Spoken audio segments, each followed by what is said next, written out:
by looking at vacancy, late fees, you can start to draw a picture about this property. All right? So again, which teams pick number 1? Okay, which teams pick number 2? Which teams have no idea at all? Thank you. Okay, just hang in there. That's great. I'm glad you're here. Okay, now we're going to go on to expenses. Again, you're going to look at the expenses, decide between you and your partner which property of the two you would pursue. It's the same property, 10-unit apartment building and a 12-unit apartment building. Please put up the expense side.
Finishing up, and stop. All right, based on expenses, which teams chose property number 1? Ooh, interesting. Which teams chose property number 2? Wow, okay. Electricity. What might that indicate?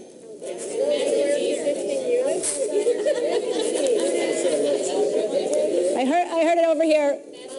It's called master metered. What master metered, you have to check it out, but what master metered means is who pays all the electricity? The owner or the landlord. The owner or the landlord pays all the electricity. The tenants do not pay the electricity. Okay? Now, how might that be an opportunity? How would you change it? Make them pay for it. You can do that. You can actually divide it up so the tenants pay. There are companies. You don't actually even have to put meters on every unit. There are companies that will come and divide it up for you. Now, you got to find out if that's doable. Maybe in that neighborhood that won't fly, but maybe it will. So master meter property could be a big opportunity. Okay? You got to weigh it out. How many people think the manager in property number 1 is making way too much money? How many people think the manager in property number 2 is not making enough money? Okay. Property number 2 has a high vacancy rate, not great tenants. Maybe you're getting what you paid for. Pay your managers well if they're doing a good job. It will increase the value of the property, make your life so much easier. And again, you've got to find out what is acceptable and look for good property managers. Okay. So, you can see which way this is going. All right, we're talking about painting and carpet cleaning. What do those numbers indicate? Turnover. Your greatest expense is what? Turnover. So property number 1, they're doing a lot of cleaning on their units. That means they're having a high turnover. So even though there's a 30% vacancy, there's actually even turnover on top of it. So that's definitely a problem property. Can you fix the problem? We'll see. Okay.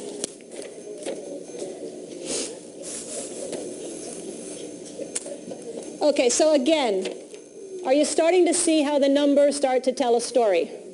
Okay, and these are just some simple numbers. There is a program that we developed called 6 Steps to Becoming a Successful Real Estate Investor. If anybody's interested, we go a lot more into the in-depth analysis on how to analyze a property, due diligence checklists, everything that you need to look at when deciding whether to purchase a property or not. There's actually a spreadsheet that you can plug in your numbers to and figure out your cash flow, your return on investment, all of that. So 6 steps to becoming a successful real estate investor. Quick little commercial plug. Okay, now, property number 1, who's still interested? Okay, property number 2, who's interested?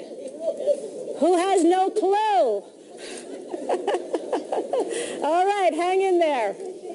We're going to go now to the debt section, the financing section. So I'm going to give you about a minute to look it over and decide, do I want to go after property number 1 or property number 2? If you would put up that slide. Ready, go.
Begin finishing up. And stop. Which team has that winning feeling? All right. All right. You got that winning feeling if you're watching on video? I hope so. All right. Property number 1. Who says yes? Okay, you're liking it. Property number 2. Who wants that? Woo-hoo-hoo. Got a lot of property number 2. Who still has no idea? Okay, property number 2, new financing, 20% down payment, loan of 5.5% interest, pretty straightforward, pretty nice financing, right? Okay. Property number 1, they're asking for 30% down, so you're going to have to come up with a little more money, and it's an assumable loan at 9% interest. What does assumable mean? Very little qualifying, if any, and you basically take over the loan on the property. Now, a 9% interest rate, especially today, is pretty high, right? Yes. Not very attractive. Do all assumable loans have to be assumed? No. What if you got new financing? 5% interest, 5.5% interest? That would make the value of your property do what? Go up. Make your cash flow go what? Go up. Great. So, again, you've got to look at it. There's sometimes penalties. I'll tell you a quick story. Sometimes if you have an assumable loan, the seller will be penalized if they have to pay off that loan early. So we were looking at a property. It actually had a penalty for the seller to pay off their property of $1 million. $1 million it was going to cost him. And so we're like, well, so everybody walked away from the deal. They all walked away from it. And what happened is we went in and we got our loan that we needed, at 6%. And then we looked at this other loan and we're like, I'll tell you what, we'll take it over. You loan us some money. We won't pay it off, but you loan us at 0% interest. So you're not going to have to pay the $1 million, but you're going to loan us the money at 0%. Does that make sense? Okay, so we've got the 9% assumable, and he's loaning us a second at 0%. So our blended rate was about 6.5%. Does that make sense? Okay, so there's always ways to be creative to do these deals. There's always ways. Everything is negotiable. And what I'm finding now more and more is a lot of the answers are in the details. So for example, another property we looked at, it had an assumable loan on it, and the loan was going to be, it was at like 9.5%, but it was going to go through the year 2012. So it made the property very unattractive. It didn't cash flow because it was such a high interest rate, big debt. So as we're reading through the fine print, my partner points out, he's looking and he's making phone calls, and he found out there was a typo on the pro forma. You got to do your details. You got to do your research. When he went back and looked over the loan documents, he found out we could pay off that loan in 6 months and not assume that rate. So, of course, we extended the closing for 6 months, then put new financing on it, and the property makes perfect sense now. Make sense? Okay. So sometimes it's in the details. All right. So we've got income. We've got expenses. We've got debt. Where's that winning team? Where's the winning team? Okay. Let me see those dollar bills. At home, put up your dollar bills. All right. Okay. Which team chose property number 1 as the one they're going to pursue? Great. 1? Okay. Who chose property number 2? Okay. And the answer is, it depends.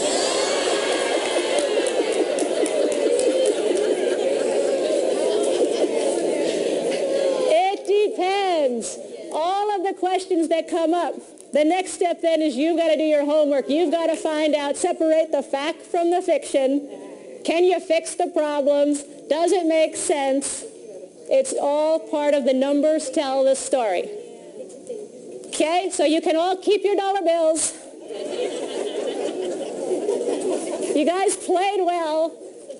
There is no correct answer. There's no right answer when it comes to real estate investing. What works for one person may not work for another person. But you've got to find the properties that are going to work for you, that you can fix, that you can make the best return on your money from, and that eventually, through investing, you become financially free. And then you do whatever it is in your heart, whatever your dreams are, whatever it is you truly want to do with your life. That's what this is about. So thank you very much, and I wish you investing success beyond your wildest dreams. Thank you. So I trust you now understand a little bit more on how to find a good deal versus a bad deal. But before we go, I just have 2 more points I'd like to make. First of all, I really recommend our premier product called the Cash Flow Board Game. And the reason being is this is how Robert and I truly got out of the rat race and became financially independent. And on this board game, you will actually be analyzing deals. You'll quickly be making financial decisions around real estate, such as here you have a property that's giving you cash flow, and all of a sudden you get this great price for it. Should I sell it, take the capital gains, or do I hold on to it and keep the cash flow? So it's actually very real life. And what we found is people that write to us and give us their success stories, people that are out there actively investing, building their portfolios, becoming financially free, 80 to 90% of them are playing the cash flow game on a regular basis. So there's something about this game that really gets people to take action. So I highly recommend you purchase this game or go online and find a cash flow club where people are playing the game in cities throughout the world. And the second point I want to make is just, again, to highlight why I love real estate over, for example, stocks, bonds, mutual funds. And it's very simple. If you remember from Rich Dad, Poor Dad and so many of the Rich Dad products, we talk about the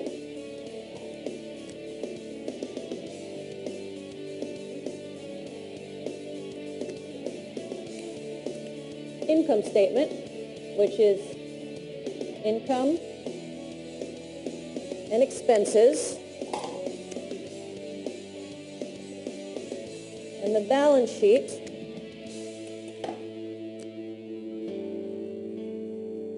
which is assets and liabilities. Now, the beauty with real estate is there are so many ways to make money, and you can make money in every one of these quadrants.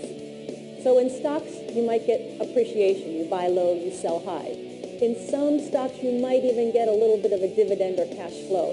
But the beauty of real estate is this. There's 4 incomes that you're actually getting. Number 1, you're getting cash flow. Hopefully, you're getting positive cash flow. That goes in your income. Then you're also getting depreciation, which comes into your expense column.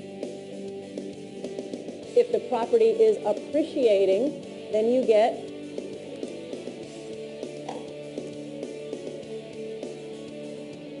appreciation, and you have a loan that you're paying off over time, so you also get the beauty of amortization. So you get cash flow, you get depreciation, you get appreciation and amortization. And that's one of the real true reasons why I love real estate. So those are my 2 extra points. Thank you so much for watching. I trust you got great value from this program. And until next time, I wish you investing success beyond your wildest dreams. Thank you.